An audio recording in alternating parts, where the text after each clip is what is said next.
Baik, perkenalkan nama saya Jeffrey Samuel Adohe, NIM 18320144, kelas B semester 7. Di sini saya akan mempresentasikan UAS anatomi.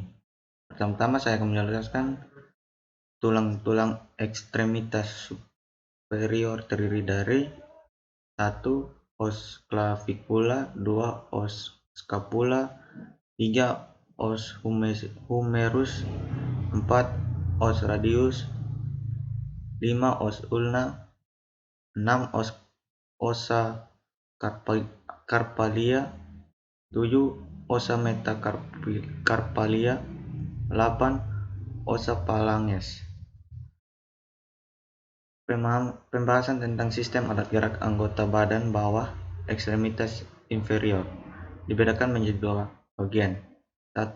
Ossa cinguli ekstremitas inferior atau tulang-tulang gelang panggul. Ossa ekstremitas inferior liberae, tulang-tulang anggota badan bawah. Otot dari segi olahraga permainan bola voli. Gerakan tangan dalam passing atas sangat ditunjang dengan power. Otot lengan yang ditujukan pada saat melakukan passing atas sangat mempengaruhi laju bola yang kita passingkan. Power otot dibutuhkan pada saat mendorong bola, sehingga power otot lengan adalah bagian tubuh otot yang digunakan untuk mendorong atau memberi gaya dorongan pada saat bola mengenai jari-jari tangan pada saat melakukan passing atas.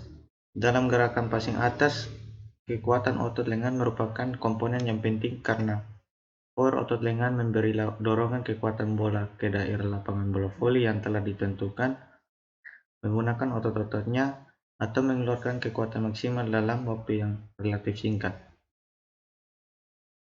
Pembahasan tentang otot dari segi permainan bola kaki. Sumbangan kekuatan otot punggung terhadap jauhnya hasil heading pelaksanaan menyundul bola dilakukan dengan cara melecutkan kepala ke depan. Saat melakukan sundulan, bola gerakan fleksi atau ke depan mempunyai sumbu transversal. Di samping itu, saat menyundul bola, otot punggung dan dalam keadaan tegang yang mempunyai tujuan untuk menggunakan hasil kontraksi otot beberapa kekuatan yang membuat lecutan ke depan. Otot punggung yang digunakan untuk fleksi ke depan adalah trapezius, otot kerudung, musculus latissimus dorsi, dan musculus rhomboid. Saat menyundul bola perlu mengangkat otot-otot punggung Anda beberapa detik sebelum menyentuh bola, agar bisa menopang kepala dan bisa memberikan kendali yang maksimal. Besar kecilnya tenaga yang dihasilkan dari lecutan kepala ke depan untuk menyundul bola sejauh-jauhnya sangat bergantung pada besar kecilnya kontraksi pada otot punggung.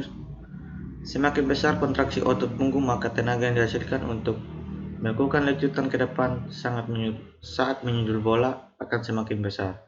Dan sebaliknya, semakin kecil kontraksi otot untuk otot punggung, maka tenaga yang dihasilkan untuk melakukan lecutan kepala ke depan saat menyundul bola akan semakin kecil.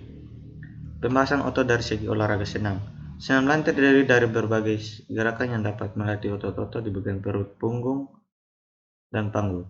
Otot-otot tersebut sangat penting dalam menunjang stabilitas dan kerja tubuh dalam melakukan berbagai aktivitas fisik. Sit up. Senam lantai yang gerakan sit up berfungsi untuk memperkuat dan mengencangkan otot tubuh bagian tengah, khususnya otot perut. Langkah-langkah gerakan sit up.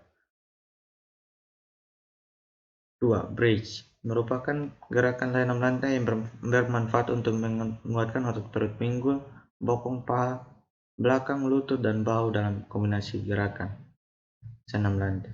Side plank berfungsi untuk menguatkan otot samping perut, bahu, lengan, punggung, bokong, dan juga kaki. Gerakan ini juga dapat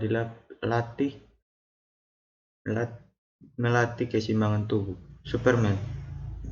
Sesuai namanya, gerakan senam lantai ini dilakukan seperti Superman yang sedang terbang, Manfaat gerakan senam lantai ini adalah menguatkan otot-otot punggung bagian bawah, atas, bokong, perut, dan kaki. Pembahasan tentang otot dari segi olahraga atletik. Salah satu komponen kebugaran jasmani yang penting adalah power. Pada otot tungkai terdapat beberapa otot besar yang mengendalikan pergelangan kaki, dan banyak otot-otot yang lebih kecil yang menggerakkan kaki. Otot-otot tungkai terdiri dari otot tungkai atas, yaitu gluteus, quadratus femoris, biceps femoris, sementidienosus, gracilis, dan otot tungkai bawah, yaitu gastrocnemius, soleus, plantaris, dan tibialis anterior. Power tungkai adalah kemampuan otot tungkai yang meledakkan tenaga secara maksimal dalam waktu yang sesingkat-singkatnya. Dalam lari sprint 60 meter, otot-otot tungkai sangat berperan penting dalam gerak melangkah ke depan dengan cepat. Pada saat berlari, power otot tungkai sangat berperan penting dalam pencapaian prestasi, terutama untuk meningkatkan kecepatan langkah agar bisa mencapai kecepatan yang optimal. Sel pada sistem saraf dan susunan saraf pusat. Sistem saraf merupakan jaringan kompleks yang memiliki peran penting untuk mengatur setiap kegiatan dalam tubuh. Beberapa fungsi sistem saraf sering Anda dengar adalah untuk berpikir, melihat, bergerak, hingga mengatur berbagai kerja organ tubuh. Sistem saraf yang kompleks dapat dibagi menjadi dua kelompok besar, yaitu sistem saraf pusat dan sistem saraf tepi.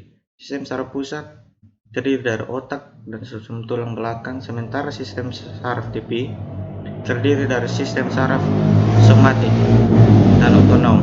Kemudian sistem ini bekerja sama untuk mengendalikan seluruh aktivitas di dalam tubuh, baik yang disadari maupun tidak disadari. Sistem saraf merupakan sistem koordinasi yang bertugas mengendalikan aktivitas manusia. Sistem saraf manusia tersusun atas sel saraf, neuron, sistem saraf pusat, dan sistem saraf tepi. Neuron merupakan sel saraf yang terdiri dari beberapa bagian, yaitu dendrit, badan, sel, akson, selubung nyelin, nodus Ranvier, dan sinapsis. Fungsi neuron adalah untuk mengantar atau menerima impuls. Sistem saraf pusat terdiri atas otak dan susun tulang belakang. Otak berperan gerak sadar, sedangkan susun tulang belakang berperan dalam gerak refleks. Sistem saraf tepi terdiri dari sistem saraf somatik, dan otonom. Kedua sistem ini bekerja sama untuk mengendalikan seluruh aktivitas di dalam tubuh, baik aktivitas yang disadari maupun tidak disadari. Susunan saraf tepi: saraf kranial, saraf spinal. Pada sistem saraf tepi atau perifer terdapat dua sistem saraf, yakni saraf sadar somatik dan sistem saraf tidak sadar otonom. Kedua jenis sel saraf ini terdiri dari sistem saraf sensorik dan motorik, sehingga tubuh menjadi perantara impuls untuk antara tubuh dengan sistem saraf pusat. Arah impuls pada sistem saraf tepi terbagi menjadi dua, yakni sistem aferen dan sistem eferen. Sistem aferen mengandung sel saraf yang dapat mengantarkan informasi dan reseptor di sistem saraf pusat, sedangkan sistem saraf eferen mengandung sel saraf yang dapat mengantarkan informasi dari sistem saraf pusat ke otak dan kelenjar. Nah, setiap serabut saraf otak ini terhubung dengan organ dan otot manusia, misalnya terhubung ke hidung, telinga, dan lain-lain. Sekian dan terima kasih. Salam olahraga.